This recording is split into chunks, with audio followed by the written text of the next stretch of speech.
No modelo de aula, é o professor que prevê o que vai ensinar e faz o seu planeamento de aula. Naquela escola em que eu vivo, o professor não faz planeamento para o aluno. O professor constrói planeamentos com o aluno, com o sujeito da aprendizagem. Quando na Ponte, eu encontrei duas pessoas que estavam disponíveis para se questionar, porque os professores têm muitas certezas e se precisa de muitas dúvidas. E a pergunta básica era esta: porquê é que eu dou aula tão bem dada e há alunos que não aprendem? Bom, elas faziam a mesma pergunta e nós resolvemos dar a resposta. Se eu dou aula bem dada e eles não aprendem porque eu dou aula bem dada. Tão simples, é reversível. Só que nós só sabíamos dar aula. A Escola da Ponte é um fóssil. A Escola da Ponte cristalizou. E os professores que lá estão merecem muito respeito e admiração. Só que alguns ministros, eu ia dizer nomes, alguns ministros acabaram com tudo. A turismo educacional. Quando a Escola da Ponte sai daquele lugar, ela perde raízes, perde referências. Ela é uma ilha hoje. É uma ilha de excelência. É a melhor escola de Portugal. Eu quero que todos sejam os melhores e não que haja rankings. Entra na escola, encontra um professor sozinho numa sala de aula que diz que não é Coca-Cola, é Caça-Cocu e Lala-Lilolu, e que ensina todos ao mesmo tempo, desrespeitando o ritmo de cada um, que ensina todos da mesma maneira quando cada um aprende ao seu modo, quando utiliza os mesmos processos de pensamento, quando cada um tem os seus estilos de inteligência, que não aproveita as diferenças, nem a cultura, nem nada disso, e ao fim de alguns meses diz: este não acompanha, este não consegue, vai para a educação especial, vai para as aulas das AIEC, vai para o Reiki uma parte. Há uns românticos da educação que pensam que o aluno é um colega, que é um amiguinho. Cuidado, não é. Porquê é que todas as regras são criadas e impostas pelos professores e pelo Ministério? Porquê é que não há participação do discente na definição das regras? Na Escola da Ponte há a definição de direitos e deveres que os alunos fazem cumprir. Não há desrespeito, há autoridade no professor, para não haver autoritarismo na prática. Quando o professor não tem autoridade, não tem autonomia, é autossuficiente e transmite aquilo que é, individualista. Salve-se quem puder. A profissão de professor não pode continuar a ser um ato solitário, tem que passar a ser um ato solidário, trabalho de equipe, competência básica do século XXI. A preocupação com o termómetro não faz baixar a temperatura. Não é o teste que revela aquilo que a gente aprende. Livro didático não é preciso para nada. Onde é que a gente aprende? Nas bibliotecas, na internet, nas pessoas, na natureza. Não precisamos de livro didático para nada. Mas não achas que os professores precisam dos livros didáticos? Precisam, lógico, porque a formação deles é essa. O fundamentalismo pedagógico é uma praga, tanto quanto o fundamentalismo religioso.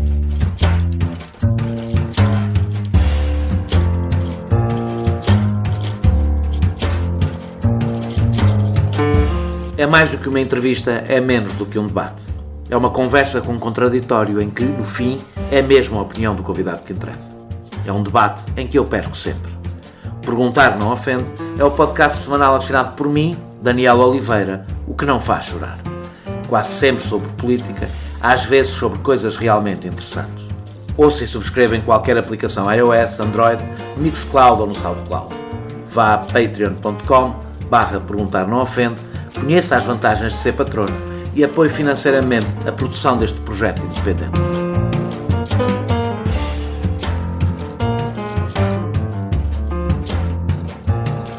Para José Pacheco, qualquer projeto de educação é um projeto de sociedade. É, como afirmou numa TED Talk no Brasil, um projeto de país. E é por isso que a autonomia, a responsabilidade e a solidariedade começam na escola. Estes princípios não são ensinados pelos professores aos alunos. Vivem-se. José Pacheco começou a exercer nos anos 70, chegando por essa altura como professor substituto à Escola da Ponte, primeiro em Vila de Aves e agora em São Tomé de Negreiros, no concelho de Santo Tirso. A sua função era ensinar uma turma de 60 alunos de todas as idades. É nestas condições que iniciou o processo de reflexão sobre a escola, os alunos, os métodos de ensino. Porque ninguém trabalha sozinho, passou a reunir com duas colegas, uma vez por semana, para discutir. Com elas desenvolveu um projeto pedagógico em que experimentaram alternativas. Aos poucos, as metodologias que foram definindo alastraram a toda a escola. O processo de aprendizagem é coletivo. Os alunos planeiam as suas próprias atividades e a organização do seu tempo. A aquisição e criação de conhecimento é parte de um processo de crescente autonomia e responsabilização. A escola, tal como José Pacheco define, não ignora nem rejeita os objetivos curriculares definidos pelo Estado, mas o seu cumprimento é definido pelos alunos à medida do seu tempo, dos seus interesses e do seu progresso. Não há salas de aulas e não há turmas. Há grupos de várias idades e reuniões orientadas por tutores. Há reuniões individuais semanais, apenas com o tutor, para se discutir a dificuldade e o progresso na implantação do plano que o aluno desenhou para aquela semana e a partir do qual, todos os dias de manhã, faz o plano do dia. Também não há um diretor. Há assembleias de escola onde todos falam e onde todos são ouvidos. E em 2015, já José Pacheco não estava na escola e ainda os exames nacionais instituídos pelo ministro Crato existiam, a ponte, que se integra no movimento da escola moderna, ficou acima da média nacional nos exames do primeiro e segundo ciclo e na média nacional nos exames do terceiro ciclo. José Pacheco deixou a escola da ponte ao fim de mais de 30 anos e rumou ao Brasil. Desde 2010, participa no projeto da Âncora, no estado de São Paulo, em Cotia, numa zona onde condomínio de luxo convivem com favelas. A escola da Âncora é gratuita e destina-se a alunos cujos agregados familiares tenham rendimentos até ao máximo de 3 salários mínimos nacionais. Em 2017, o projeto Âncora alargou a oferta escolar ao ensino médio. Para José Pacheco, a educação convencional corresponde a ter crianças do século XXI com professores do século XX a trabalhar como no século XIX. Um modelo que não produz conhecimento, que põe os professores doentes e que cria analfabetos funcionais. Por contraponto, propõe uma escola em que todos se reconhecem com objetivos comuns, em que não se obriga cada um, seja o professor ou o aluno, a ser igual a todos os outros. Uma escola que estimula a possibilidade de se existir como pessoa livre, consciente e criativa. Como disse no início, qualquer projeto de educação é um projeto de país. Muito obrigado, José Pacheco, por ter aceitado, na vinda a Portugal, ter aceitado participar neste podcast. Eu ouvi dizer numa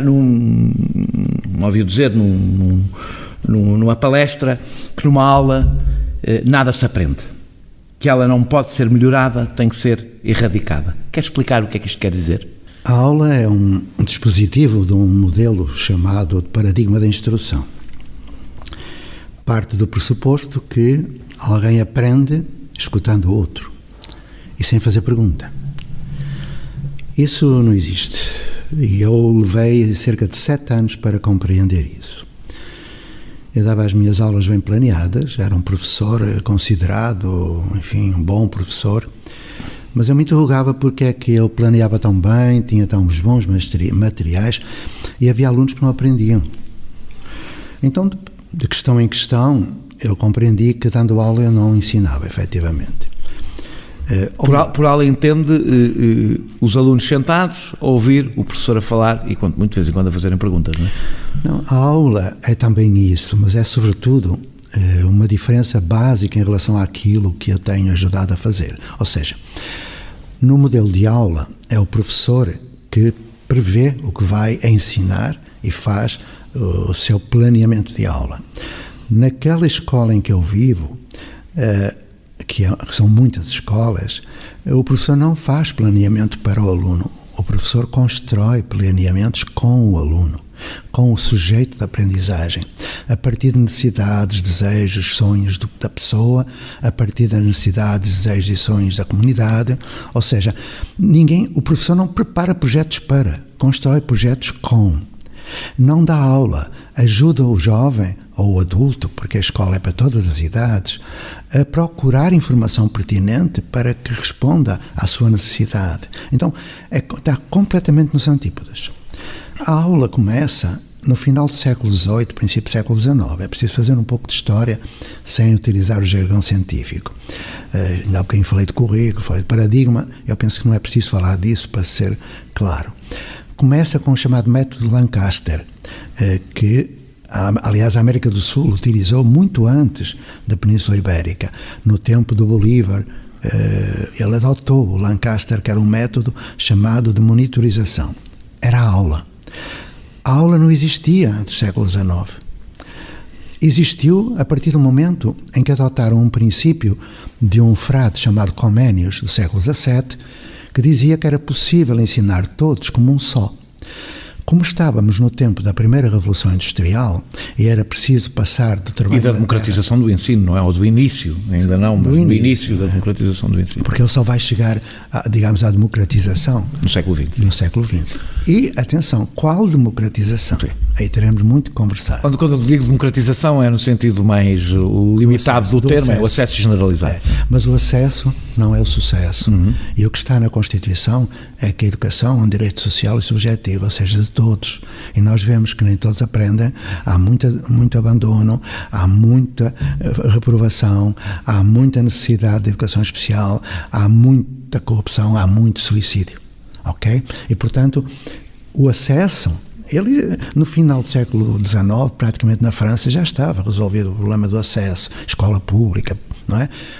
Jacobina, não é? Os princípios da Revolução Francesa. Mas não havia sucesso. É? Aqueles que vinham com menos possibilidades, era confirmado, a escola reproduzia um modelo social. Ainda hoje. Mas deixa-me só acrescentar uma coisa.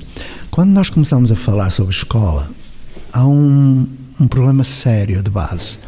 É que quando eu falo a palavra escola, o que é que tu escutas? Qual é a representação mental de escola? Eu digo a palavra escola. E o que é que surge como imagem? Um prédio, não é? Com salas de aula. Mas não foi isso que eu disse.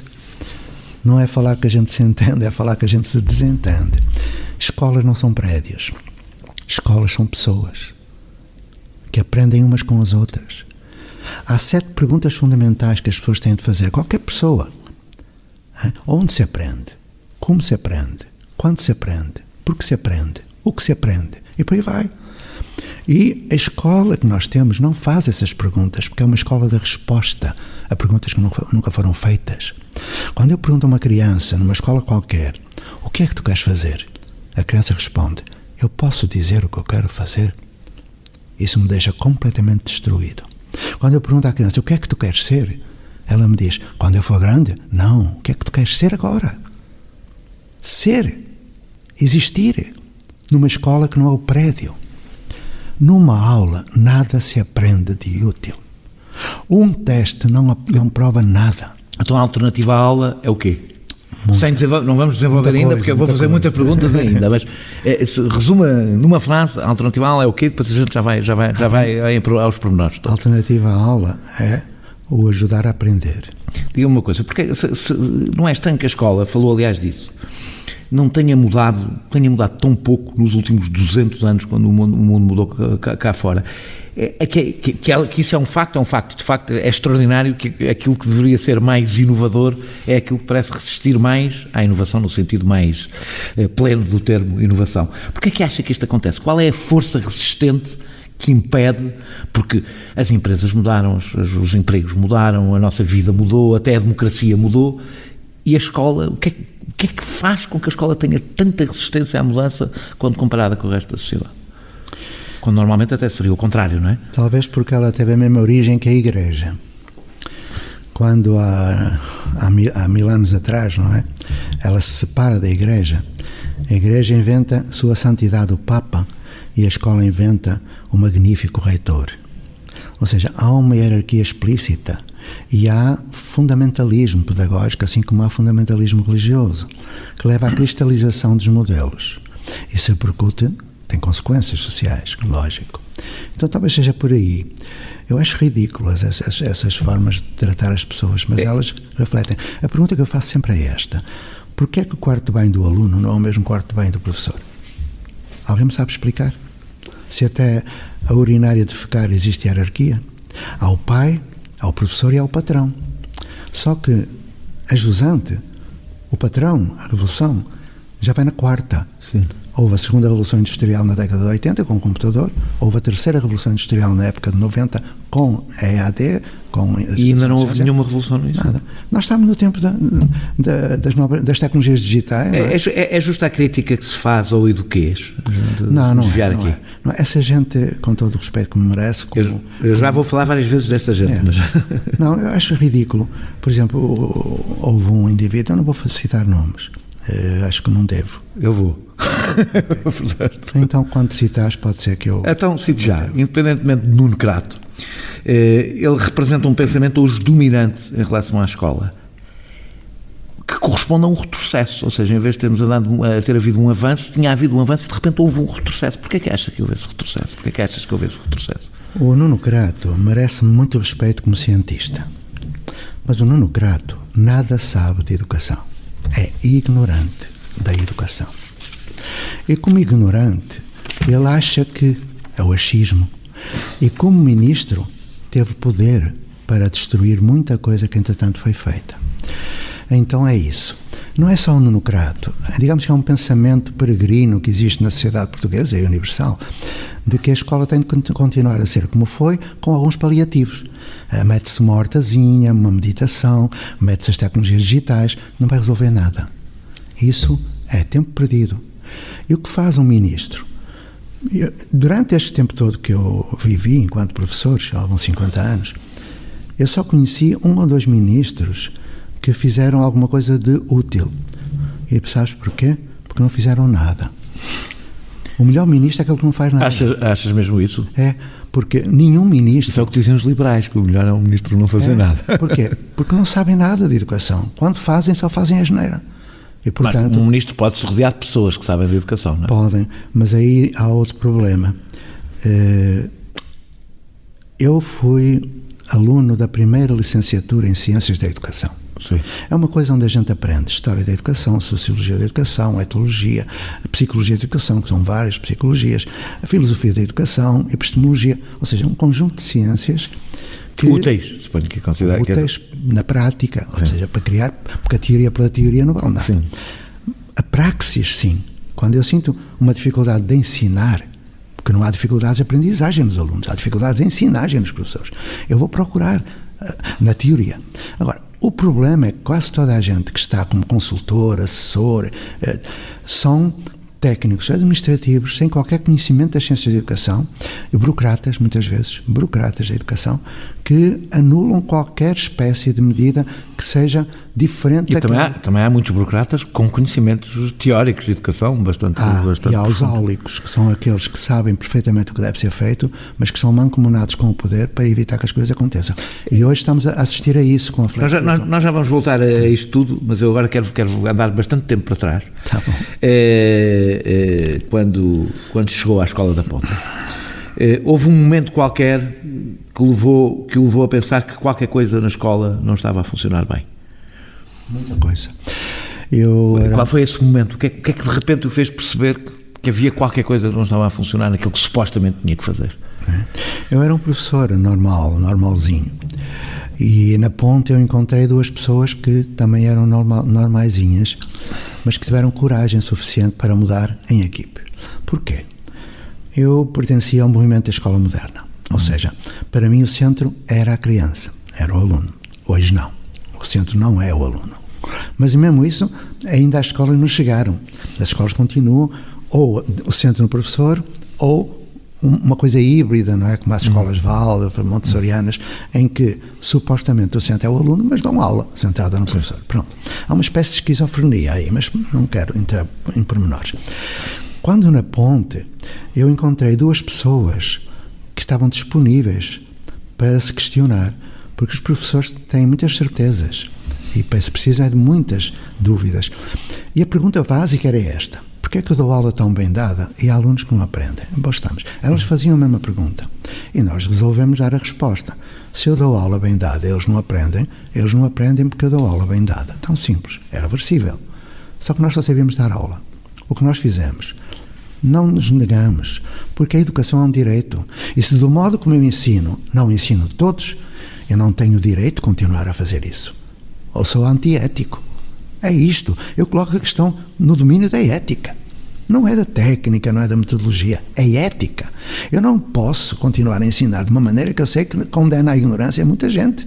Encontrei 2 pessoas também assim. Então, a partir daqui, pode-me contar, porque há muitas pessoas que não conhecem, pode-me contar o início do projeto da Ponte. Em que é que se distinguia, nas escolhas que vocês fizeram, em que é que se distinguia da generalidade das escolas? Agora, fazer uma coisa um bocadinho explicativa, porque há pessoas que não conhecem o projeto da Escola da Ponte. Olha, garantir o direito à educação a uma criança, porque hoje já não falo de criança, se quiseres poderemos falar de comunidades de aprendizagem, mas vamos falar da Ponte. Garantir o direito à educação é respeitar o outro, o respeito pelo direito. E nós só sabíamos dar aula. E não fazemos as crianças cobaias de laboratório. As crianças merecem respeito. E nas 25 horas letivas, nós fazíamos 24 horas de aula e 1 hora diferente, a partir das dificuldades que sentíamos. E fomos estudar Maria Montessori, de Crowley, Claparède, Freinet, Ferrier, Dewey, toda aquela gente da Escola Nova, que é uma tendência, uma linha de proposta teórica que diz que o centro deve ser o aluno. Okay. Fomos por aí, andámos 8 anos fazendo isso. Entretanto, os nossos alunos foram sendo conhecidos como alunos que aprendiam mais, em menos tempo, e sobretudo isto, é que não era só o domínio do cognitivo, do intelectual. Eles mudaram também no domínio afetivo, emocional, ético, estético, espiritual até. Ok? Nós apanhávamos alunos que vinham de outras escolas, com trissomia 21, espina bífida, paralisia cerebral, tudo isso. Aluno que batia em profissão de outra escola, etc. Nós acolhíamos tudo naquelas turmas ditas dos maluquinhos, como chamavam. Então foi essa perseverança, essa humildade e sobretudo... Mas o que é que faziam de diferente nessa hora? Eu já te digo. Era por muita intuição pedagógica, e muita amorosidade. É o amor. Eu confesso. O que nós fazíamos era simples. Começámos a introduzir técnicas Freinet, depois o material Montessori. Depois... Tem que falar sem ser para professor. São umas técnicas que se centram no aluno, né? A metodologia de trabalho de projeto, etc. Partindo para projetos com eles, acolhendo a comunidade e não levando a comunidade para a escola, nem a escola para a comunidade. A escola passou a ser da comunidade. O que aconteceu? 6 anos depois, eu era o presidente da junta, porque eu estava tão incluído naquela comunidade e os pais ajudavam-nos tanto e protegiam-nos tanto quanto aos inspectores do Ministério, que nos queriam obrigar a estar sozinhos em sala de aula, ou seja, já não tínhamos aula. E foi nessa altura que também não é, aliás, a única escola. Houve muitas escolas que têm isto, não ter... Estas coisas que eu resumi na introdução, ou seja, os alunos misturados sem ser divididos por classes, o não darem propriamente uma aula, não é? Portanto, as coisas... E a forma como é que se faz esta é a coisa que talvez eu acho mais interessante, acho muitas delas interessantes, mas a questão da responsabilização. Porque para mim é a mais interessante, porque é aquela onde se pode fazer mais facilmente o debate com as linhas conservadoras que defendem a suposta escola exigente, que não responsabiliza os alunos, que é provavelmente a escola mais facilitista que existe, é aquela que não responsabiliza os alunos. Exatamente como vocês faziam a responsabilização. Do ponto de vista prático, como é que fazem a responsabilização dos alunos? Nós desenvolvíamos dispositivos de relação, não é? Em que o ponto de partida era eu existo porque o outro existe. Ou seja, nós tínhamos uma matriz de valores que eram 3 valores fundamentais: solidariedade, autonomia e responsabilidade. E nós exercíamos essa solidariedade através de dispositivos como a Caixa dos Segredos, a Comissão de Ajuda, a Assembleia de Escola, tudo isso que estava montado. 72 dispositivos que nós montamos. E os próprios alunos definirem, por exemplo, o ritmo da sua aprendizagem? Cada um tem o seu ritmo. Repara, o grande problema hoje dessas escolas exigentes, aliás, escolas exigentes sempre é com rankings, não é? A gente já lá vai, também já lá falaremos. Singapura acabou com eles. Singapura acabou com os rankings. É o primeiro lugar no PISA. Bom, nós desenvolvemos aquelas crianças, aqueles jovens, em domínios que não apenas o intelectual, como eu disse há pouco, mas eles começaram a ser os melhores alunos em termos de rendimento académico. É preciso lembrar que em 1996 foi feito o primeiro concurso nacional de projetos e quem ganhou foi a Escola da Ponte. Não foi uma escola particular, foi a Escola da Ponte. E as pessoas esquecem-se Sim, que é uma escola, eu não disse isso, mas é uma escola pública. É uma escola pública. Numa zona rural. Rural industrial. Rural industrial, sim, ali de fronteiras. Existindo há tanto tempo e sempre com bons resultados, como é que explica que o exemplo da Escola da Ponte não tenha tão poucos seguidores no ensino público? Curiosamente, tem mais seguidores no ensino privado, de alguma forma, não é? Em versões variáveis, como é natural, tem mais no ensino privado do que no ensino público. Porquê? Quando me fazem a pergunta e a pessoa é professor, eu respondo à pergunta: então, se esse projeto é tão bom, porque é que não há mais escolas da Ponte? Sim. Eu respondo: por sua culpa. Por sua culpa. Tão simples. Mas eu vou-te explicar. A vida de um inovador, vamos falar assim, é de alto risco. É muito perigosa. Porque há 7 grandes... Eu não vou explicar em pormenor, mas vou-te dar uma ideia. Há 7 grandes obstáculos que impedem que as coisas aconteçam, que as coisas mudem. Há 7. Quando me perguntam qual é o primeiro obstáculo maior, eu digo, sou eu. É a minha cultura profissional. Eu fui preparado para dar aula. Segundo obstáculo, a família, que pensa que a escola tem que ser como sempre foi, a sociedade pensa que tem que ser como sempre foi. Terceiro obstáculo, os alunos. É muito mais simples estar numa aula a escutar um papagaio que está a falar do que estar a trabalhar, porque a aprendizagem requer esforço, requer trabalho. A escola é um espaço de aprendizagem, um espaço de esforço, um espaço de produção de conhecimento. O quarto obstáculo é a formação de professores, que é miserável, porque estão a preparar para o século XIX. O quinto obstáculo, o poder. O poder é sempre reacionário em relação à inovação, porque os burocratas se assustam. Por isso que é poder. Por isso que é poder, conservador, não é? O sexto obstáculo, as leis. Não a lei geral. A lei de base do sistema educativo, que eu ajudei a fazer, tem um artigo. Mas agora há um bocadinho, apesar de tudo agora, em Portugal há um espaço maior, começou a ser criado um espaço maior para a autonomia das escolas. Começou, mas é uma autonomia que não me agrada. Começou porque temos um homem, atenção que eu não sou puxa-sacos, isto é uma expressão brasileira de ninguém. Sim, nós conhecemos. Mas eu reconheço no João Costa, a primeira pessoa que em 50 anos de professor eu conheci. O João Costa é o secretário de Estado. Secretário adjunto. Esse homem seria uma estátua. Portanto, mas ele... Não é preciso uma estátua, bastava ser ministro. Bastava ser ministro. Não, mas até é bom que não seja. Bom, ele é um técnico, ele é um homem das ciências da educação. Mas eu estava a dizer que falta ainda 2 obstáculos. O sexto é a legislação, o legalismo, como eu costumo dizer. Então agora saiu um despacho 181 de 2019 que prevê que o artigo 48º, repara que eu estou a falar da lei geral, o 48º da lei de base do sistema educativo seja respeitado. O que é que ele diz? Que nas decisões de política educativa o que deve prevalecer são critérios de natureza científica e pedagógica e não de natureza administrativa e burocrática. O que aconteceu? Saiu a portaria e os burocratas do Ministérios Administrativos puseram cá fora uma regulamentação que contraria totalmente o artigo 48º. Totalmente. Porque obriga a que os professores que queiram fazer essa coisa da flexibilização curricular façam turma, componente letiva, carga horária. Carga é coisa de burro, não é coisa de gente. Então, quando isso acontece, é o princípio do fim. É mais uma tentativa de reforma. Eu posso falar à vontade. Eu estive na primeira gestão flexível, em 1991. Em 95, o relatório desse projeto que o Ministério lançou dizia que o que era necessário não era meter paliativos no modelo, era modificar o modelo educacional, mudar o modelo educacional. O que aconteceu? Não fizeram isso.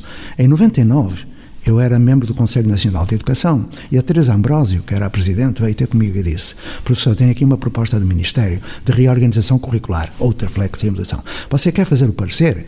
Eu juntei-me, creio, com o Santos Silva e com o Lionel, naquela altura eles estavam lá, e fiz o parecer. O parecer foi todo devassado pelos sindicatos, pelos grêmios de editores e livreiros, pelos políticos. Acabaram com aquilo. O que aconteceu? Não aconteceu nada. Agora é a terceira iniciativa de gestão flexível. Não vai haver flexibilização nenhuma. Vai haver uma, como é que costumamos dizer, Está pessimista em relação a Eu não sou pessimista. Também não sou otimista. Eu sou esperançoso.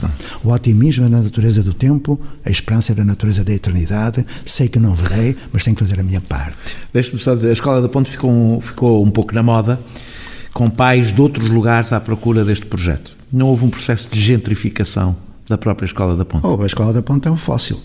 A Escola da Ponte cristalizou. E os professores que lá estão merecem muito respeito e admiração. Só que alguns ministros, eu ia dizer nomes, alguns ministros acabaram com tudo. Sabes que a Escola da Ponte foi a primeira escola no mundo. Mas houve um processo de gentrificação, não houve? Hoje a Escola da Ponte é uma escola onde pessoas de classe média querem... É turismo educacional. Mas atenção... Mas porquê? Porque não se generalizou? Não, porque lhe fizeram muito mal. Sobretudo o Ministro da Educação. E sobretudo no reinado de um idiota que prejudicou bastante. Pode dizer o nome, agora fiquei curioso de saber. Não digo. Idiota como Ministro da Educação não afunilou assim tanto. Há muitos idiotas. Se eu te disser que os melhores Ministros da Educação foram os últimos de Salazar, por exemplo, e que o melhor Ministro da Educação que eu conheci foi de direita, o Roberto Carneiro. Sim. E esta? Mas tinha uma visão conservadora da escola. Tinha, mas dava abertura para tudo. Ele fez uma coisa chamada PIPS. Bom, mas não vou falar disso. Estava a dizer... Estava a perguntar o que é que aconteceu à Escola da Ponte. Estava a dizer o que é que o Ministério fez. Ok. O Quem dirige a Escola da Ponte, não sei se sabes isso, a Escola da Ponte foi a primeira escola no mundo a ter um contrato de autonomia, em 2004. Podia escolher os professores através de um concurso universal, não era por amiguismo ou comadrismo. Defende uma batalha minha, quase isolada à esquerda, defende a autonomia de contratação das escolas. Com certeza, porque não? Eu nem consigo perceber como é que se pode ter projetos claro, sem poder escolher quem lá está, não é? Mas pronto. As pessoas têm de concorrer para um projeto e têm de cumprir o projeto e ter um perfil para fazer aquele projeto. Não é concorrer para perto de casa. Se for perto de casa, tanto melhor. Okay? Então, nós tínhamos essa possibilidade e tínhamos outras possibilidades que foram coartadas por esses ministros de má memória, sobretudo quando eu saí. Porque, infelizmente, eu me penitencio, eu era um líder. E isso foi fatal, porque quando eu Isso se calhar contrariou um bocadinho os seus próprios ensinamentos, não é? Porque com certeza. Eu lembro-me quando o Ministério quis que a ponte saísse da Vila das Aves e ia para Santo Tomé de Negrelos, eu me opus, mas eu já estava fora. Os pais, que são os pais que dirigem, não há diretor na Escola da Ponte, é a comunidade. Os pais foram consultados a primeira vez e disseram, não vamos. Chamaram-nos segunda vez e eles disseram ao Ministério, não vamos. Chamaram a terceira vez e os professores disseram, temos que ir. Os professores, para não perderem o emprego? Onde é que está a dignidade profissional? Eu não posso estar calmo neste momento, porque fiquei tão irritado com aquela gente, porque os pais decidiram ficar. O que aconteceu? Foram. Quando a Escola da Ponte sai daquele lugar, ela perde raízes, perde referências. Ela é uma ilha hoje. É uma ilha de excelência. É a melhor escola de Portugal. Continua a ser. Com certeza. É a melhor. É a única no mundo que é centrada no aluno. Porque as outras ou são centradas no professor ou uma ambiguidade, aquela coisa da aula invertida e não sei o que mais. Bom, quero dizer que admiro muito a Escola da Ponte, mas ela cristalizou. Foi fatal. Em 2005, como disse, os resultados dos exames nacionais da Escola da Ponte, no primeiro ciclo e no segundo ciclo, foram acima da média nacional. Que valor é que dá a isso? Nenhum. Eu quero que todos sejam os melhores e não que haja rankings. Qual é a perversidade dos rankings? Agora, a perversidade, tem muitas perversidades. Primeiro, a origem dos alunos, não é? Quando me põem uma escola particular nos primeiros lugares, olha, não é surpresa nenhuma. Se eu puder escolher os melhores atletas, é provável que ganhe. Claro, é evidente. Os melhores, ou os que têm mais condições, os que têm livros, os que são filhos de pessoas licenciadas, os que...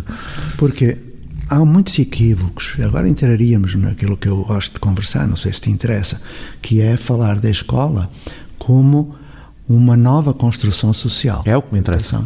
O meu podcast é sobre política, portanto, e isto é política. Então é isso.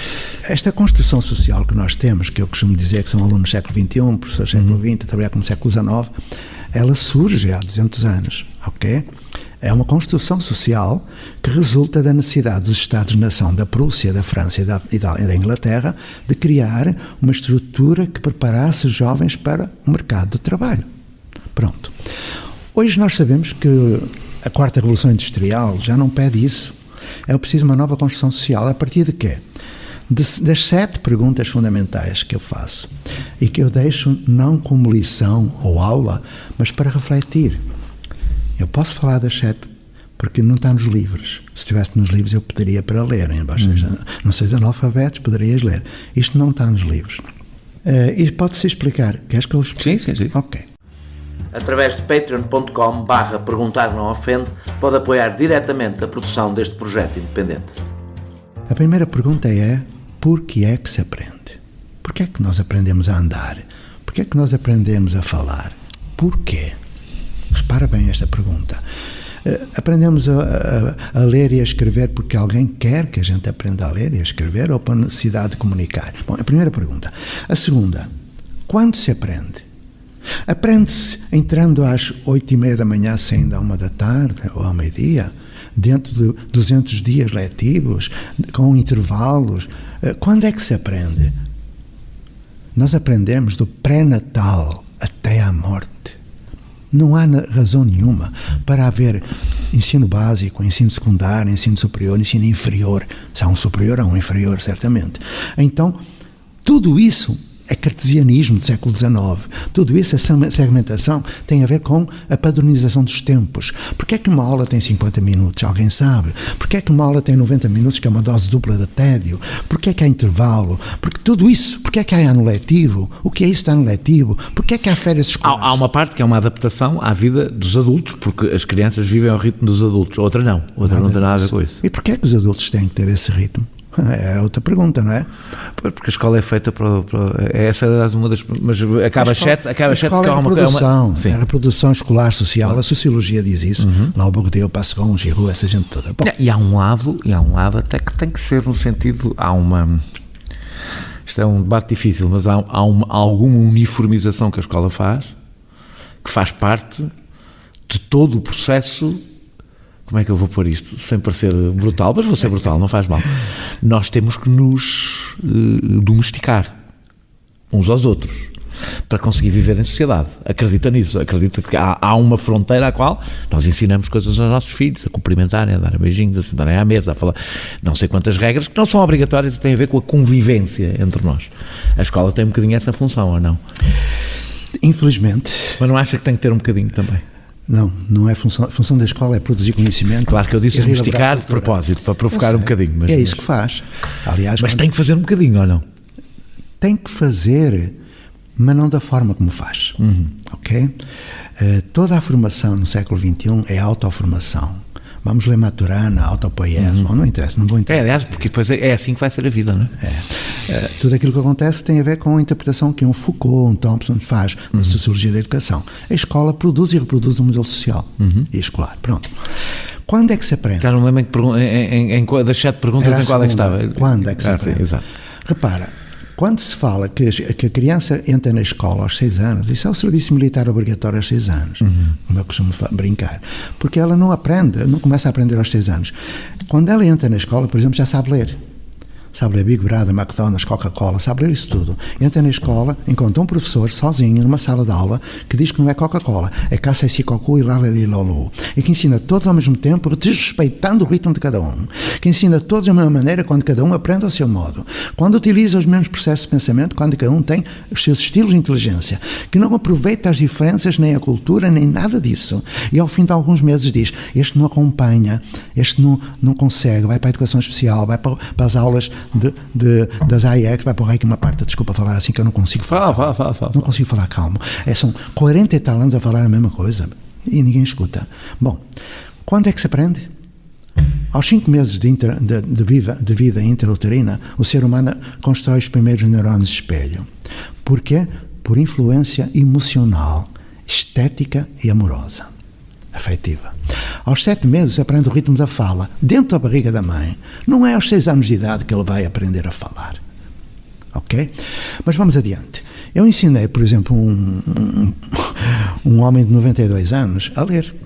Ele tinha andado na escola, tinha andado na educação de adultos, não aprendeu. Aprendeu em 3 meses. Porque eu lhe perguntei porquê.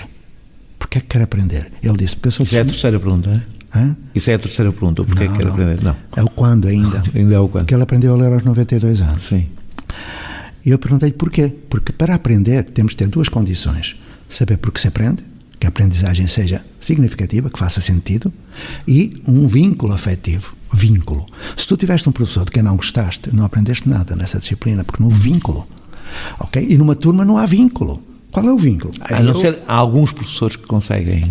E com uma turma? A turma são professores, é o frontal anónimo. São professores com... Eu tive e era com a turma, e era um professor com carisma anormal. Pronto, eu também tive uma pessoa francesa extraordinária. Ou seja, que no estilo não totalmente normal, mas relativamente normal, ele conseguia... E tu aprendeste, porque criaste um vínculo. Foi meu professor de jornalismo, portanto. Lógico, criaste um vínculo.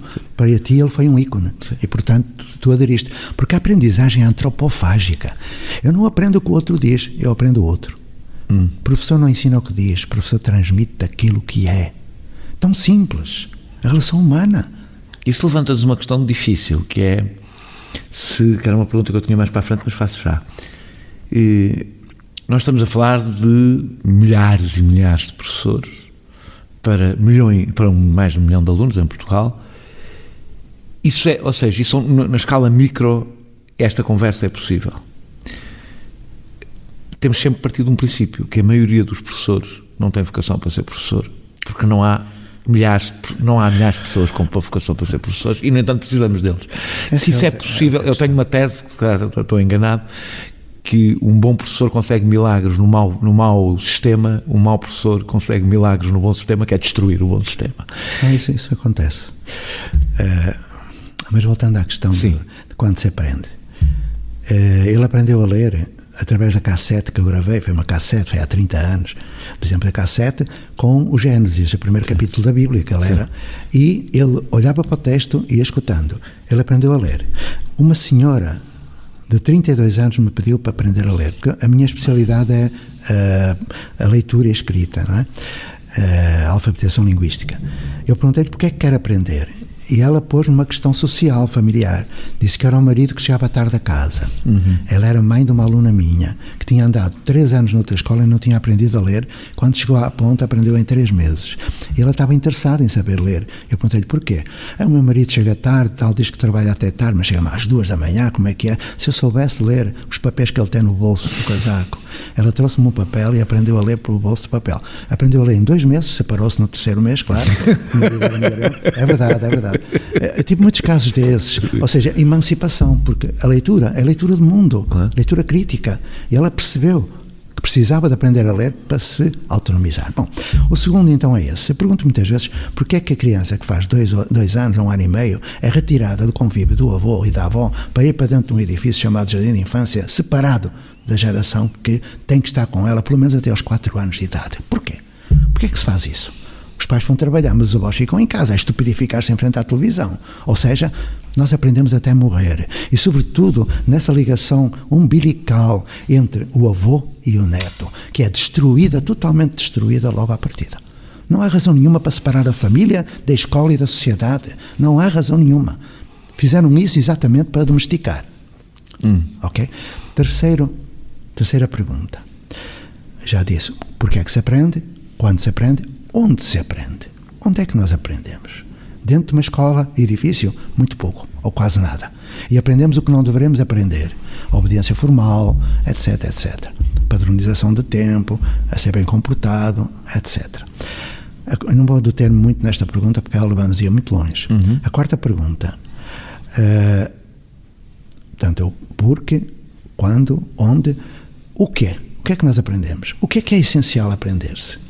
Por exemplo, quando as pessoas dizem que aprenderam muito nas aulas, eu pergunto-lhe, sabe fazer raiz quadrada?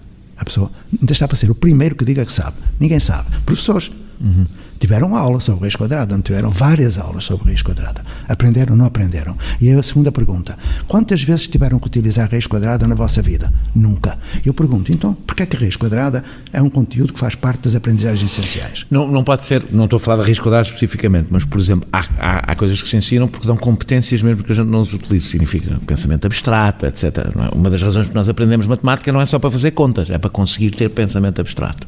E pode ser essa uma das funções, ou não? Não. Há aprendizagens essenciais, com certeza. Não vou entrar agora nesse domínio, mas há. Mas a pergunta é, o que é que se aprende? O que é que se aprende? Outra pergunta, com quem se aprende? Com quem? Eu também vou passar a esta. Sobretudo, há uma pergunta que é com o quê? Hoje é com as tecnologias digitais, etc., não é? Com as bibliotecas. A última é mais importante. Como se aprende? Como se aprende?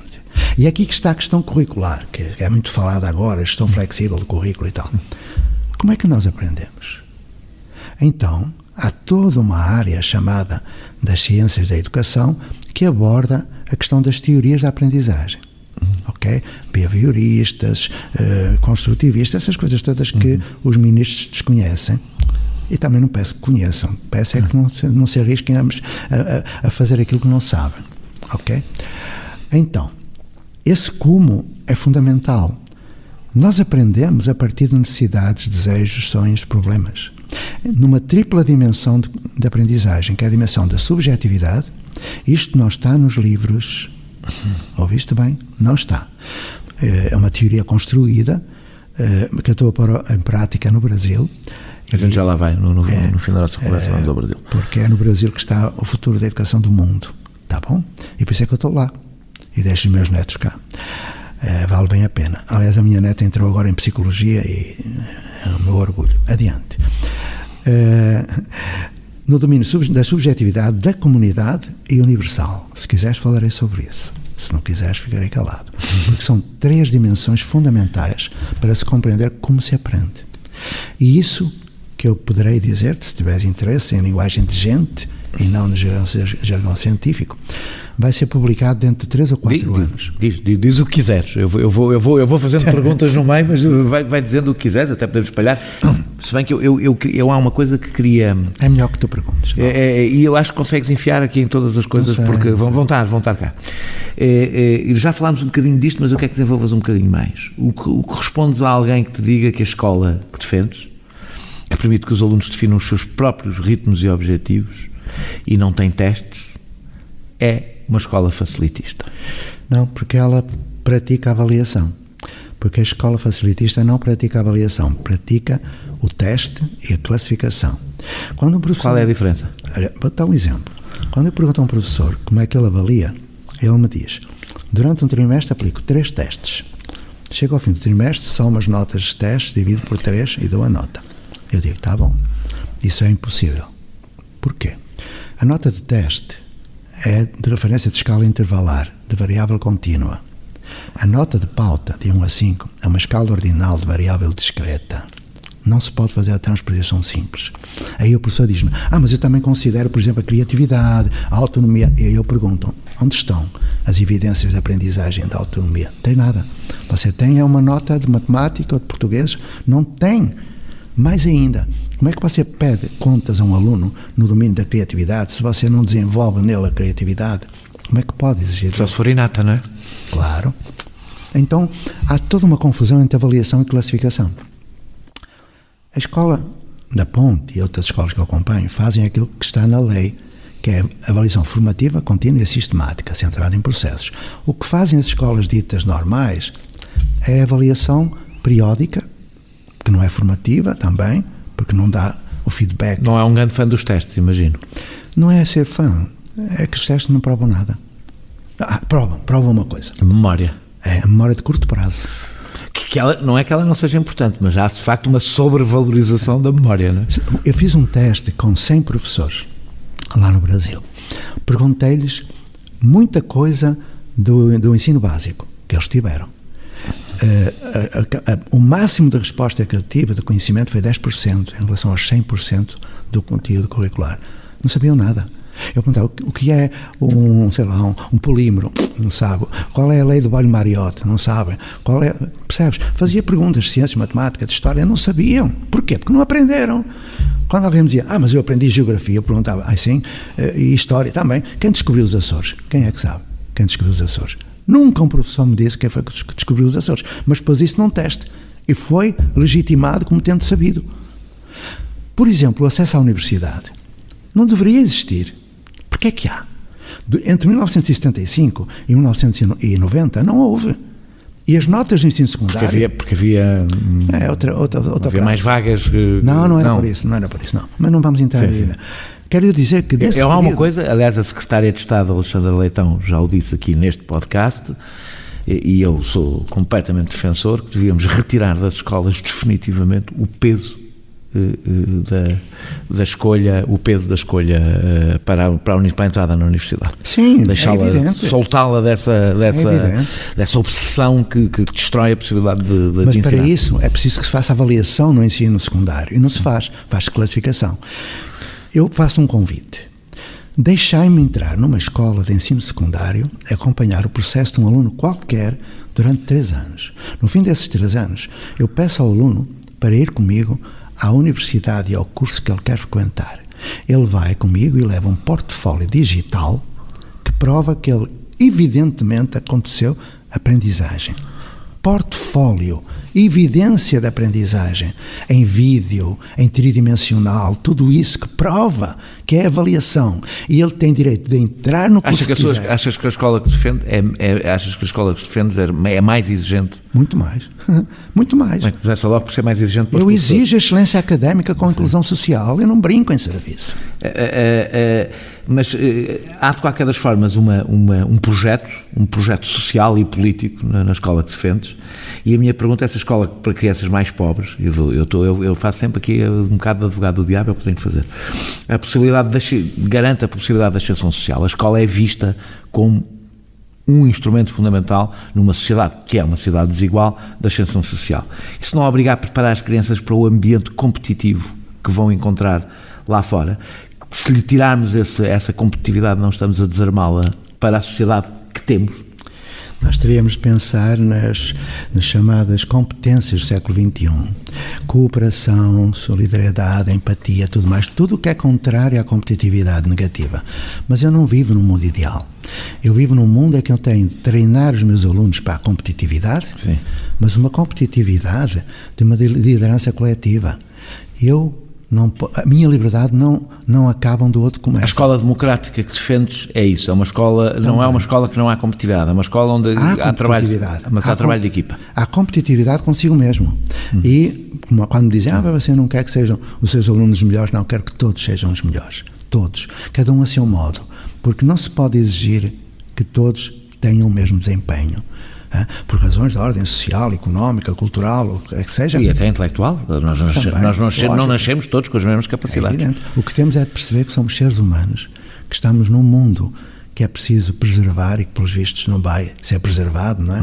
Eu tive uma aluna, posso falar desse caso? Pode. Aliás, tive vários. Há bocadinho eu convidei-te para falar sobre essa tripla dimensão da aprendizagem, mas penso que já não vai haver tempo. Mas uma aluna que é brilhante. Repara que no Brasil há 6 classes, A, B, C, D, E e F. O F é o lumpenproletariado, é aquele que nem sequer tem um salário mínimo na família.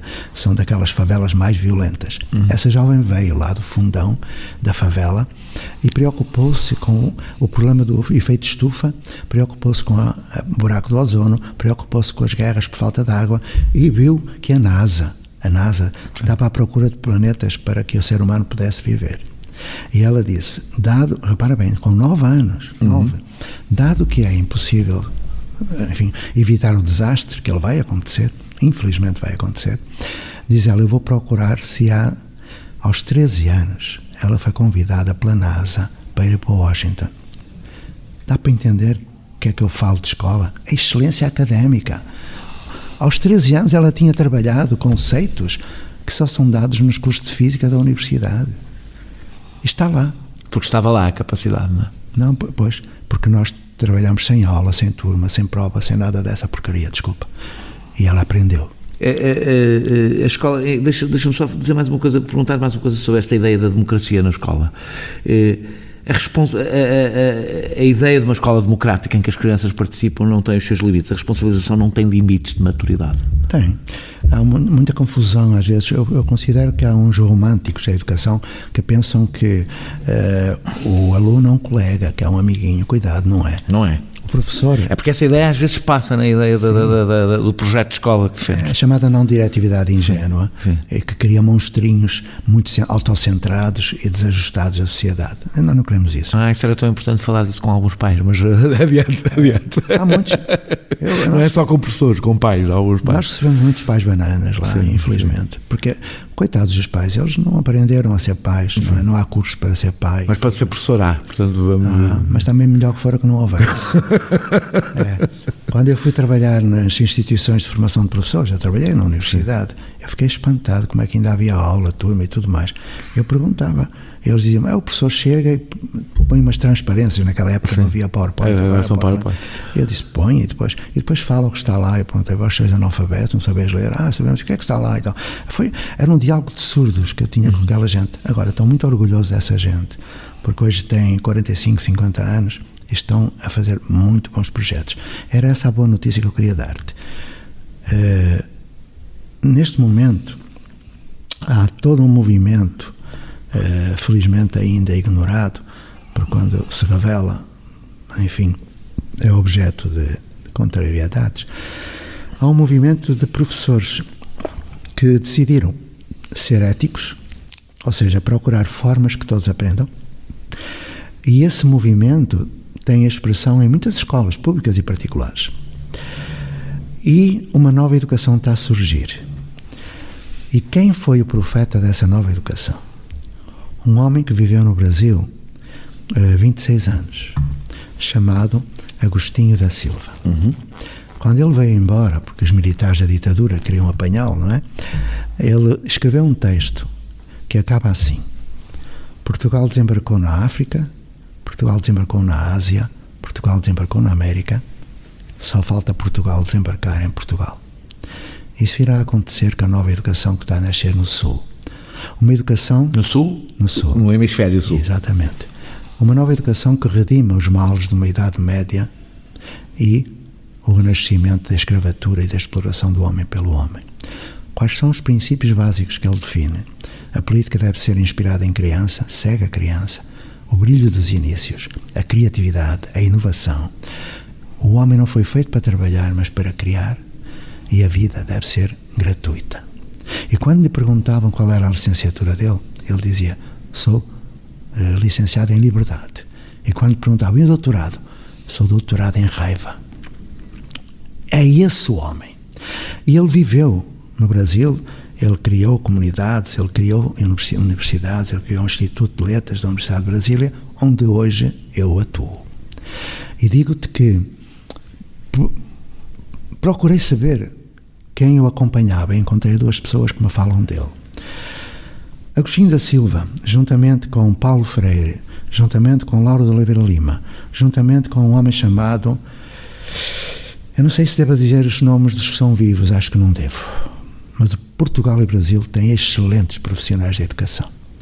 Mesmo nas universidades que fazem uma má formação de professores, há excelentes profissionais. Mas as escolas, e as universidades incluídas, não são geridas pela pedagogia, são geridas pela burocracia. A Natália Correia, sobre as universidades, utilizava uma expressão que já utilizou aqui sobre a escola, que a Natália Correia dizia que a universidade era o serviço militar obrigatório do conhecimento. Sem dúvida. Repara, a universidade é um direito, só que não é obrigatório. Está na Constituição. A educação é um direito, a educação vai até ao fim da universidade, a educação, digamos, escolar. Sim. Só que só é obrigatório ao fim do ensino secundário. Mas é um direito. Não pode haver prova de acesso. A prova de acesso é darwinismo social. Diga-me só, já respondeu um pouco a isto, mas os miúdos são diferentes uns dos outros, aliás, é essa a base de todo o teu discurso. Há quem ache que os projetos próximos do movimento da escola moderna, porque tem muitas variações, já é uma coisa bastante ampla, onde cabe muita coisa, até são interessantes, mas não são indicados para todas as crianças, que há crianças que precisam de mais disciplina e orientação. Eu já ouvi até alunos de escolas da escola moderna que gostaram da experiência, que foi bom para eles, mas que dizem isto, que aquilo não funciona para toda a gente. Não diria que é o movimento da escola moderna, não diria. Já vi que não fala muito do movimento da escola moderna, imagino que acha que cabe lá demasiada coisa.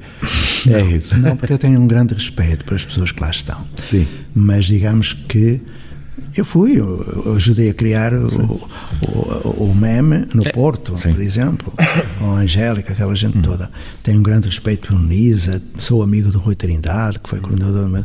Então, mas o movimento da escola moderna é um movimento de escola novista. É do século XX, do princípio do século XX, há 100 anos. Eu acho que não é de seguir. Waldorf, que se fala muito, sim, tem 100 anos. É fóssil, não serve para nada. Agora, tem que se aproveitar tudo aquilo que o meme nos dá.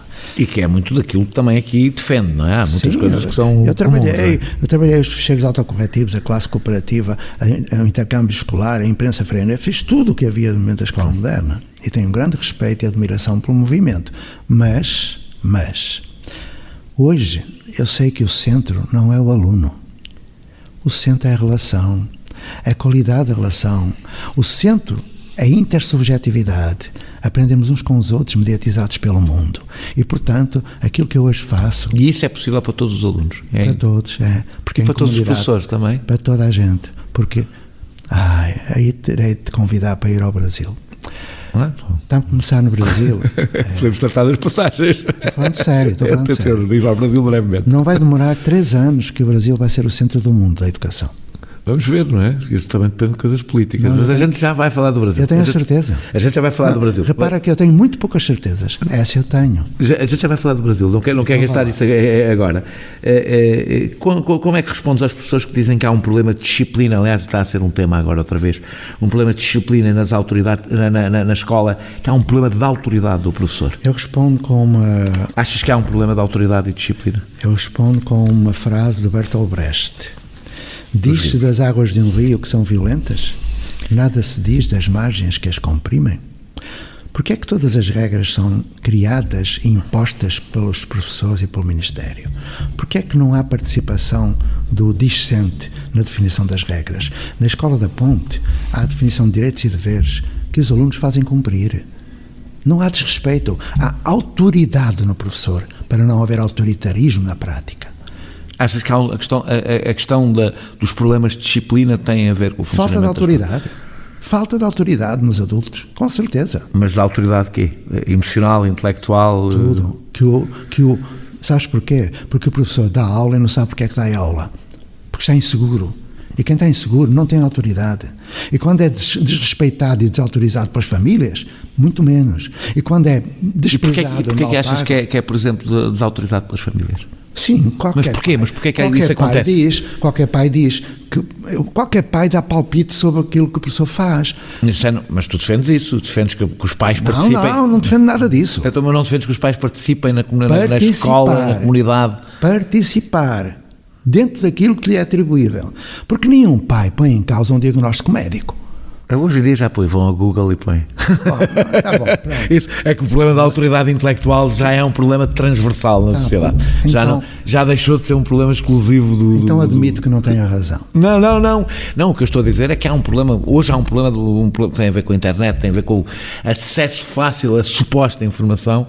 Há hoje um problema geral da autoridade, não é? Da intelectual. Quando algum paizinho me ia dar palpite para a Escola da Ponte, eu só lhe perguntava: quer ir embora? Leve-o. Ponto. Está bom? Mas isso não bate muito certo com a ideia das Assembleias Gerais, dos pais participarem São os pais que dirigem.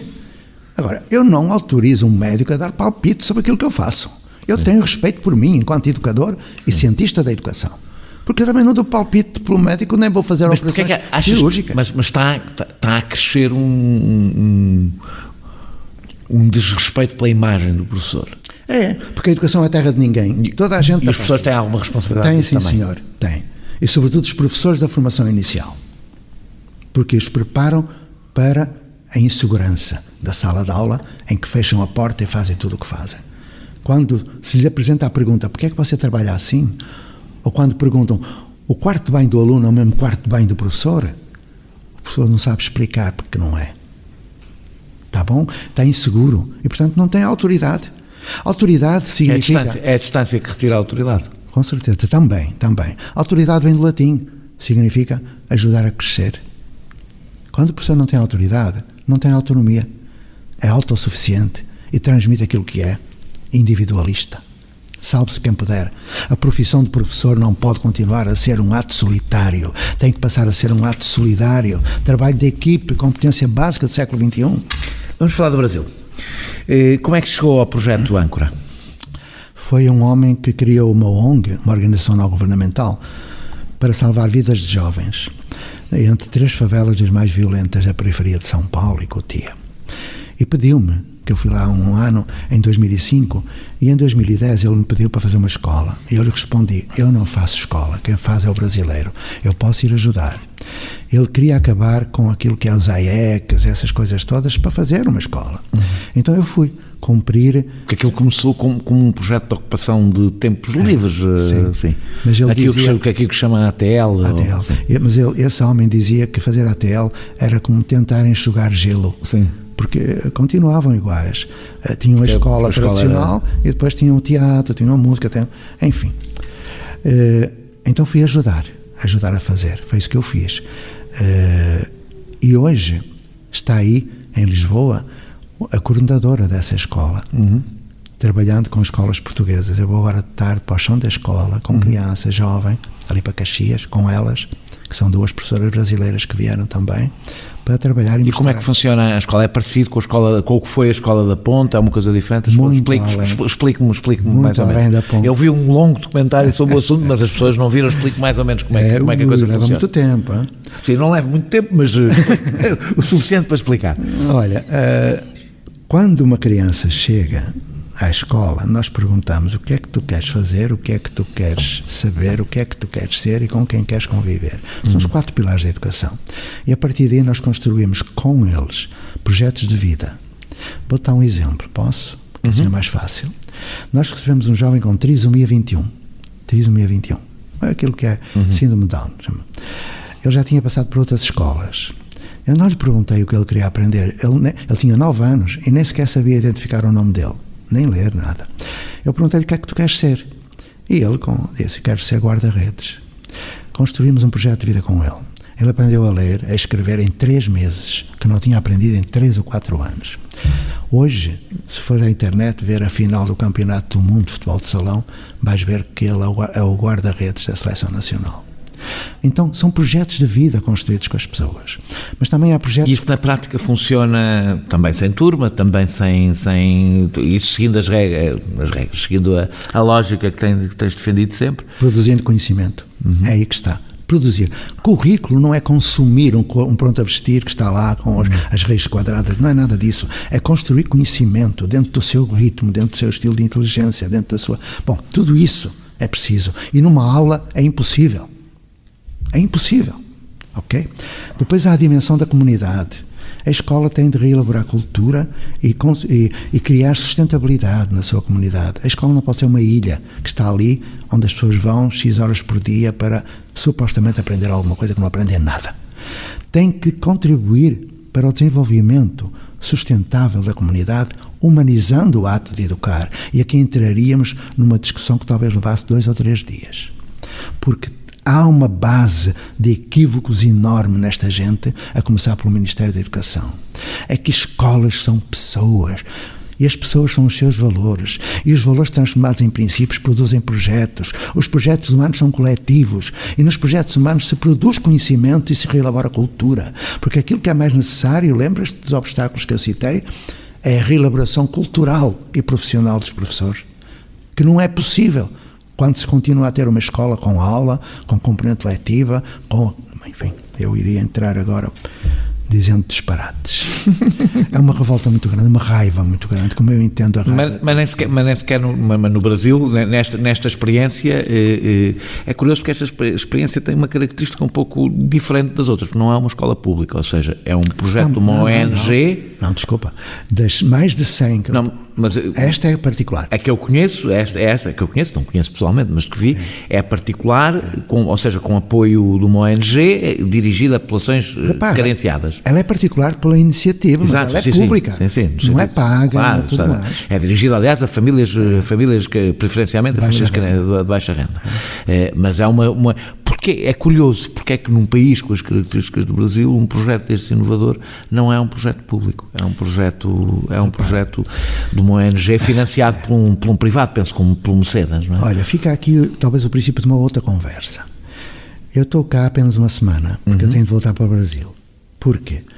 No Distrito Federal, que é o 27º Estado, onde está todo o poder, o Bolsonaro e aquela gente toda, que põe os militares na escola, a militarização das escolas, chega a esse ponto, vai acontecer um projeto de política pública na maior comunidade favela da América Latina, onde eu vou participar com mais 30 educadores em Brasília, na periferia de Brasília, Ceilândia, que é uma região já distante, onde se puseram todos os candangos e toda a gente que tinham como pobre.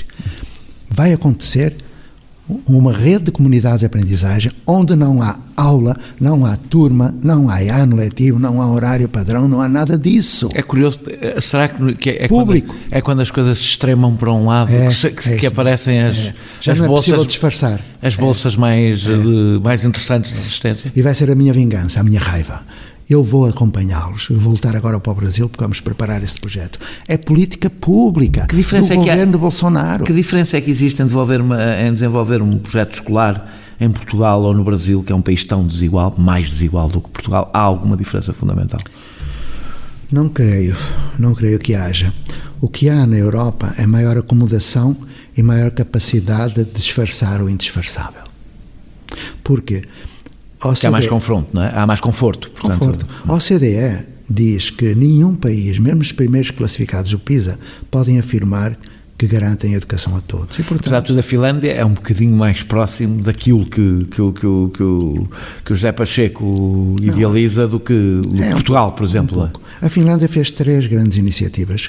Acabou com a inspeção, a avaliação externa, acabou com os exames, acabou com essas provas que não palpam nada. É quase um bocado em Portugal defender o fim dos exames, a pessoa é quase crucificada, como se estivesse a defender passagens administrativas. Eu publiquei um artigo há muitos anos que o título era este: a preocupação com o termómetro não faz baixar a temperatura.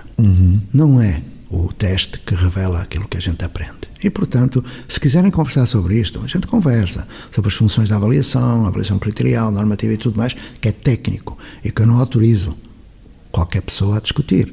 Não é objeto, desculpa, é a minha arrogância académica, mas é assim. É preciso ser o seu dono. A escola que idealizas não exige, a gente já volta já ao Brasil, mas a escola que idealizas não exige mais meios? Não, do que a escola vamos pôr, chamar assim, tradicional, conservadora, o que quiser. É uma pergunta que me fazem repetitivamente. Menos meios. É que a gente olha para a escola. Eu vejo as reportagens, por exemplo, sobre a Escola da Ponte, vejo até o projeto Âncora, e aquilo pelo menos parece ter melhores condições que a maior parte das escolas. Repara que eu já não falo do projeto Âncora, nem falo da Escola da Ponte. Eu tenho uma grande consideração e dei anos de vida àqueles projetos. Eu estou a falar de uma escola, volto a dizer, escolas são pessoas, que não precisam, por exemplo, de edifício, prédio. Para que é preciso construir edifícios? Para as pessoas não apanharem chuva. Quando mais não seja por isso. Há tanto lugar onde não apanhar chuva, porque tu partes do princípio que eles têm de estar todos juntinhos. Não têm. A socialização é importante entre os miúdos. A socialização entre os miúdos. Que socialização se faz na escola? Eu, por exemplo, sou muito resistente. Não sei se me acompanhas nisto ou não, a qualquer projeto de home learning. Sou muitíssimo. Sou contra. Sou totalmente opositor, porque acho que a escola também é um espaço em que as crianças se libertam da família. As crianças têm direito a um espaço fora da família, a libertarem-se das idiosincrasias dos pais. Lógico. E a socializarem com aqueles que vão ser a sua geração. Não é? Mas a socialização que se faz numa escola prédio é a socialização da caserna. É parecida, de facto. Eu fiz a tropa e sei que é parecida. Então, eu também. Eu estive no 25 de Abril. Pois é, eu fiz a tropa depois. Repara, não é preciso transporte escolar, não é preciso merenda escolar, não é preciso livro didático, não é preciso formação de professores, não é preciso, deixa eu ver mais. Olha, o livro didático, vou dar um exemplo. Uma vez falei com um professor que partilhará bastante das tuas posições, um pedagogo, na realidade, e é que ele dizia uma coisa, eu levantava a questão do livro, e ele diz: tu partes do princípio que os professores preferem, que se a gente tirar o livro ao professor, ele vai desenvolver a sua criatividade. E o risco é exatamente o oposto. Exatamente. É que ele faça ainda menos criativo do que o que está no livro. Com certeza. E, portanto, por isso é que precisamos do livro, não é? Olha, essa é uma área bem delicada para mim, porque eu tenho um irmão que é o principal agente de publicações de livros didáticos em Portugal. Sim. É o maior. E isso me deixa muito incomodado, mas eu o respeito, com certeza. Ele está nos antípodas daquilo que eu sou. Mas é meu irmão, eu o amo muito, e aceito que ele seja assim. O livro didático não é preciso para nada. Pô, onde é que a gente aprende? Nas bibliotecas, na internet, nas pessoas, na natureza. Não precisamos de livro didático para nada. Mas não achas que os professores precisam dos livros didáticos? Precisam, lógico, porque a formação deles é essa. Eles não cumprem o currículo. Eles seguem tudo igual ao mesmo tempo. Há até pessoas que o leem. Sim. Mas já estamos a falar de falta de brilho, não é? Já estamos no outro campeonato. Já aí o problema não é do sistema. Um professor que lê o manual, o problema já não é do sistema. Já é outra coisa. Bom, o que eu quis dizer é que é muito mais barato. A única coisa que é precisa numa escola é o educador. E pagar-lhe muito bem. E há um problema, porque, não sei se é um problema ou não, essa escola de que tu falas é uma escola menos uniformizada, não é? E há uma questão de economia de escala. Uma escola menos uniformizada pode ser mais cara, não é? No sentido em que não produz tudo igual para todos. Olha, nós precisaríamos agora de 1 hora. Tens 1 hora para conversar sobre isso? Não, infelizmente. Aliás, já passámos a hora, mas eu ainda quero continuar a conversar mais um bocado. O Nuno Crato está a colaborar, eu tenho uma paixão especial por Nuno Crato. O Nuno Crato está a colaborar com o programa de alfabetização, descobri isso recentemente, do governo de Bolsonaro. O que é que o Nuno Crato poderá oferecer ao Brasil no contexto do governo que defende uma escola sem partido e cujos cortes da educação representam 19% dos cortes realizados ao abrigo do programa de austeridade? Terá Nuno Crato encontrado a sua alma gêmea no governamental em Bolsonaro?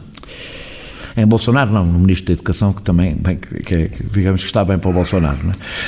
Eu considero o Nuno Crato um excelente cientista, um homem que pensa e tudo mais. Mas o melhor que ele podia fazer pelo Brasil era não ir ao Brasil. Mas ele representa uma linha política. Eu sei. Não olhar para a educação. O que é que ele sabe da alfabetização? Sabe nada. Sabe nada da alfabetização. O que é que ele vai fazer ao Brasil? Acho que temos opiniões sobre Paulo Freire, não é? Portanto... E não só. Tão fundamentadas como as opiniões que tinha sobre o eduquês. Então, essa questão de eduquês tem alguma base, atenção, porque... Eu também acho que tem. Há uma burocracia da educação que... um discurso muito formatado, muito esotérico até. Há muita gente que escreve... Que, como todos os discursos desse género, tem uma das principais posições não poderem ser contestados. Porque é em circuito fechado. Mas essas pessoas que escrevem sobre o paradigma da comunicação, agora está na moda, primeira moda, perto e tal... Eles não fazem isso, escrevem sobre isso e não fazem isso. Então, por vezes, o Nuno Crato tem razão, por vezes, sim, que essa gentinha escreve sobre aquilo que não sabe. É como o Nuno Crato fala sobre aquilo que não sabe. Eu posso fazer o seguinte, eu me disponibilizo, humildemente... Mas a minha pergunta é, acha que Nuno Crato representou uma linha autoritária... Mesmo que não tenha a natureza do governo português, era muito diferente da natureza do governo de Bolsonaro, evidentemente, mas que ele representa uma linha autoritária, por isso é que eu falei da alma gêmea. Não há só o Nuno Crato, ele está muito bem acompanhado. Há muita gente aí que fala do que não sabe e que tem poder para estragar, ok? Agora, o que eu posso dizer-te, se é que é possível, é que eu estou disponível, dentro da minha grande ignorância das coisas, para conversar com o Nuno Crato sobre isso, sobre a alfabetização, por exemplo. Posso? Fica aqui o convite, fraterno, construtivo, ok?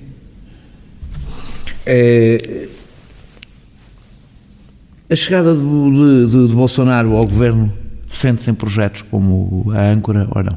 Não, porque eles estão sustentáveis. Mas sente-se no sistema de ensino? Fez-se sentir em muitos lugares. Como? Porque eram projetos ainda muito frágeis e destruíram muita coisa. Mas aqueles projetos que eu acompanho mais de 100 projetos no Brasil. A maioria é escola pública, a grande maioria. E desde o ensino pré até à universidade e depois da universidade. Então, claro que vai haver muito prejuízo. Espero que o povo brasileiro tenha aprendido alguma coisa com esta experiência. Acha que aprendeu? Se não aprendeu, então vamos continuar sendo governados por ridículos tiranos, como diria o Caetano Veloso. Aceitaria ser Ministro da Educação em Portugal? Essa pergunta foi feita pelo Gaucho. Não sabia que já lhe tinham feito essa pergunta. Eu respondi, só se fosse maluco. Porque não tem um dever? O quê? Não tens um dever, não tens um dever para com... Ou seja... Eu estou a dar lições aos outros e eu próprio me ponho de fora, mas quem tem esse tipo de posição não tem o dever de assumir até ao fim a responsabilidade, então a possibilidade de mudar as coisas. Vou-te dar uma resposta mais construtiva. Aceitaria, com uma condição, publicar um decreto imediatamente, com apenas um artigo, que diria: extinga-se o Ministério da Educação. Mas é preciso um Ministério da Educação. Espera um pouquinho. A partir daí, se me dessem a possibilidade de eu escolher técnicos, escolheria. E criaria aquilo que se chama departamentos regionais, ok? Sem dependência direta de nenhum ministério. Que poderiam acompanhar... Isso é pouco democrático, porque o governo é fiscalizado politicamente, não é? Desculpa, eu estou a falar da técnica. Sim. Ok? Porque há a política, há as opções, há a política educacional. Então, mas todas as posições que tu aqui definiste não são só técnicas, são políticas. são políticas. Quando tu dizes que quando tu dizes que um projeto de uma escola é um projeto de um país, e eu subscrevo isso, é a própria ideia de que o projeto de uma escola é um projeto político. E a educação é o cerne de toda a mudança social. Só que como está, não é. É para manutenção do status quo. Então, resumindo, eu aceitaria, por muito pouco tempo, como aliás aceitei ser Presidente da Junta, aceitei ir para o Conselho Nacional, mas só aguentei um mandato, porque teria de criar uma cultura diferente, abrindo aos cratos, abrindo a toda a gente um debate público sério, fundamentado, que é aquilo que falta. Achas que o debate público em Portugal, eu não estou a falar do debate técnico, porque há um debate técnico entre técnicos, mas há um debate político que tem que existir e com a participação é pobre em Portugal sobre a educação? Paupérrimo. Ou melhor, o António Nobre dizia tudo numa frase, que a sofisticação do discurso oculta a miséria das práticas. É isso que acontece em Portugal. Há um domínio do debate público que é apagado por esses iduqueses, não é? Quando desautorizam a voz do povo, que tem o bom senso de se manifestar, e quando aqueles que deveriam ser os técnicos se contrariam fazendo práticas opostas àquilo que o Educas fala. E tu és um homem de esquerda? Eu sou um homem de tudo. Não podes ser de tudo. De tudo. Faz escolhas e até, e até escolhas radicais, em algum caso. Então vou-te dizer o que é que dizem que eu sou. Agora está na moda as pessoas não querem assumir-se politicamente. Não, eu vou assumir-me publicamente, se quiseres estar-me a fazer esse desafio. Porque isto tinha uma pergunta a seguir. Eu trabalhei, fiz parte da luta contra a velha senhora.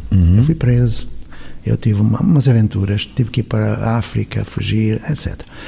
Convivi com um homem maravilhoso chamado José Saramago, no meio disso tudo. Aprendi imenso de honestidade com ele, mas quando ele ainda não era escritor, ele era revisor das empresas. Bom, adiante. E eu sentia muito mal após o 25 de Abril. Eu fui operacional do 25 de Abril, eu fui ocupar as torres do Rádio Clube Português em Miramar. Uma missão bem complicada. Bom, adiante. E quando nós realmente conseguimos, no dia 25, aquilo que depois conseguido, eu compreendi que o povo português tinha adormecido fascista e acordado democrático, e que isso iria acabar mal. Achas que acabou mal? Não, eu prefiro a democracia, como diria Winston Churchill. Sim, Portugal mudou muito, não é? Lógico, para melhor, não é? Para muito melhor. Para muito melhor, não é? Sobretudo as estradas, não é? Continua. Mas não só. Estou brincando. Sim. O que eu quero dizer é que a educação não mudou. Não mudou. Deve ter sido as coisas, mas bem, há uma coisa que mudou, não é? Os resultados são Quais resultados? Nós éramos um país semi-analfabeto, não é? Sim, a primeira fase fizemos Podíamos bem. conversar muito sobre analfabetismo. Okay? Então estou a falar mesmo de saber ler e escrever, como tu disseste, é uma coisa bastante importante. Mas então vou-te dizer qual é a minha filiação política, digamos assim, dado que estás curioso. Estou curioso por causa da pergunta que vou fazer. Depois do 25 de Abril, eu colaborei com organizações de esquerda, na ala cultural. Eu fazia cultura de esquerda. Enfim, fui autarca independente pelo Partido Socialista. Apoiei o início de muitos partidos, ainda agora devo estar agora com o meu amigo Ziro, que é do Bloco de Esquerda e tudo mais, até perceber que eu não sou nada isso. As pessoas dizem que eu sou libertário. Dá para entender? Pode dizer anarquista. Ponto final. Está bom? A minha pergunta seguinte... Mas eu não sei se sou. Sim. Eu não sei se sou. Eu, por acaso, não tenho a certeza que sejas, mas pronto. Adiante, não sou eu que tenho, também não sou eu que tenho que avaliar. A minha pergunta é outra. Era, que papel é que têm tido, pensei que é do homem de esquerda, ou não, mas que papel é que têm tido os sindicatos neste debate? Não na questão estritamente laboral, que é uma questão... Os professores são trabalhadores e têm reivindicações laborais legítimas, mas que papel é que os sindicatos têm tido?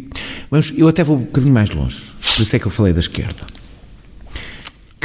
Se a esquerda não está, ou seja, os sindicatos não são um agente de debate pedagógico, não é essa a sua função.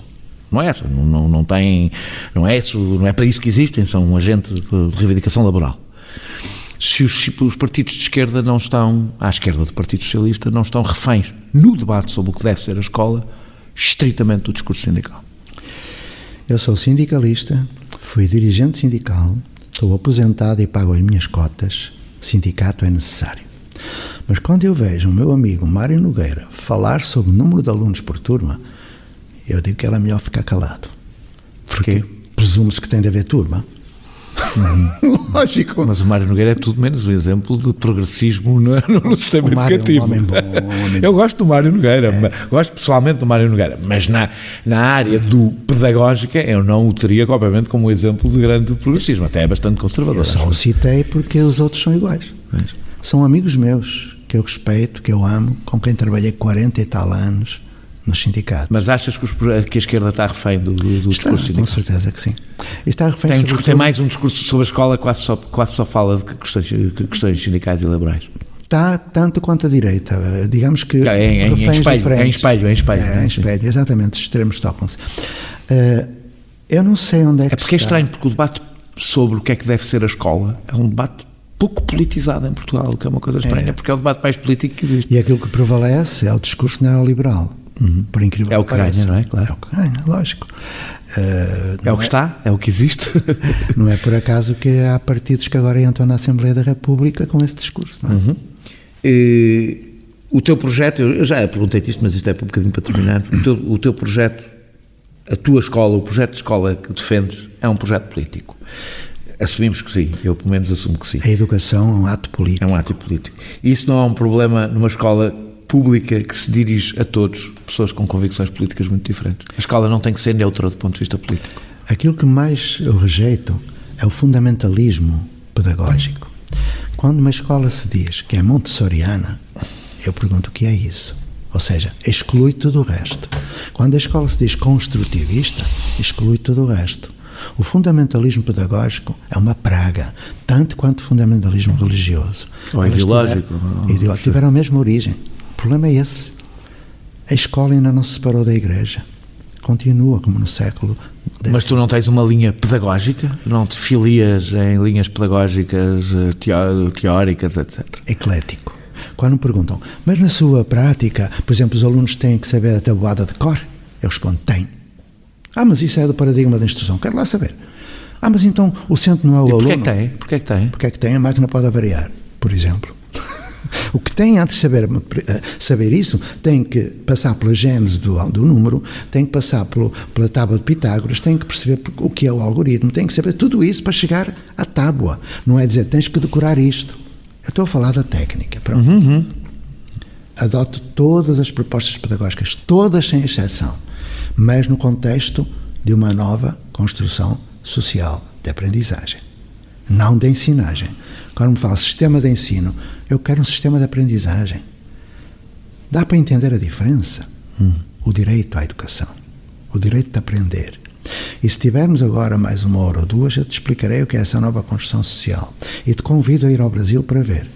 E convido daqui por 3 anos a falar com o João, que está ali, porque coordena todo esse movimento, para ver em Portugal a mesma coisa, só que virá do sul para norte. Quando eu fui para o Brasil, eu ia com o meu etnocentrismo. Tu acreditas que numa sociedade...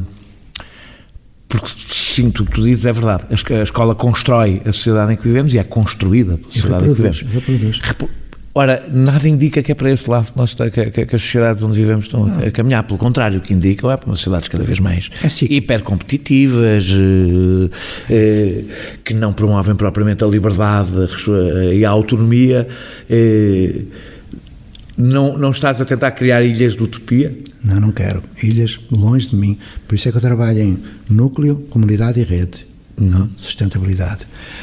Então, o que eu penso não é o que eu acho. O que é que acho? Eu não acho nada. Eu não tenho direito de achar. Eu tenho direito de dizer e fundamentar.